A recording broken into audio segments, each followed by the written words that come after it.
This channel does not promote any violent, harmful, or illegal activities. All content provided by this channel is meant for an educational purpose only.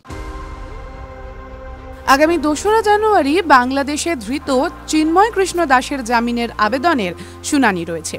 সেই শুনানিতে চিন্ময় দাসের হয়ে সওয়াল করার কথা তার আগে অসুস্থ হয়ে এসএসকেএম হাসপাতালে ভর্তি হলেন চিন্ময় কৃষ্ণ দাসের আইনজীবী রবীন্দ্র ঘোষ। মঙ্গলবার সন্ধ্যায় বুকে ব্যথা হওয়ায় হাসপাতালে ভর্তি করা হয়েছে তাকে। কয়েকদিন আগে চিকিৎসার জন্য ভারতে এসেছেন বছর ৮৮ রবীন্দ্র ঘোষ। ব্যারাকপুরে ছেলের বাড়িতে উঠেছিলেন।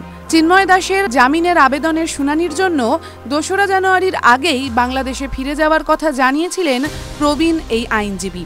গত কয়েকদিনে বাংলার একাধিক রাজনৈতিক ব্যক্তিত্ব প্রবীণ এই আইনজীবীর সঙ্গে দেখাও করেছেন। এদিন ব্যারাকপুরে রবীন্দ্র ঘোষের ছেলের বাড়িতে গিয়েছিলেন তৃণমূলের রাজ্য সম্পাদক কুণাল ঘোষ। দীর্ঘক্ষণ প্রবীণ আইনজীবীর সঙ্গে বৈঠক হয় তৃণমূল নেতার। বৈঠকের পর কুণাল ঘোষ বলেছিলেন, বাংলাদেশের বিষয় কেন্দ্রের ব্যাপার, রাজ্যের কিছু করার নেই, তবে রাজ্যও সাহায্য করতে রাজি আছে। বাংলাদেশের আইনজীবী রবীন্দ্র ঘোষের সঙ্গে দেখা করতে এসেছি, তাকে সাহায্য করতে এসেছি, উনি আমাকে চিঠি লিখেছিলেন, তাই এসেছি। কুণালের সঙ্গে বৈঠকের পর রবীন্দ্র ঘোষ বলেছিলেন, মুখ্যমন্ত্রীর সঙ্গে দেখা করিয়ে দেওয়ার জন্য কুণাল ঘোষকে অনুরোধ করেছি। মুখ্যমন্ত্রীর সঙ্গে দেখা হলে বাংলাদেশের হিন্দুদের পরিস্থিতি নিয়ে আলোচনা করতাম। এরপর এদিন সন্ধ্যায় আচমকাই অসুস্থ হয়ে পড়েন। সঙ্গে সঙ্গে তাকে নিয়ে যাওয়া হয় এসএসকেএম হাসপাতালে। সেখানেই আপাতত চিকিৎসাধীন তিনি। টিভি9 বাংলা ডিজিটাল।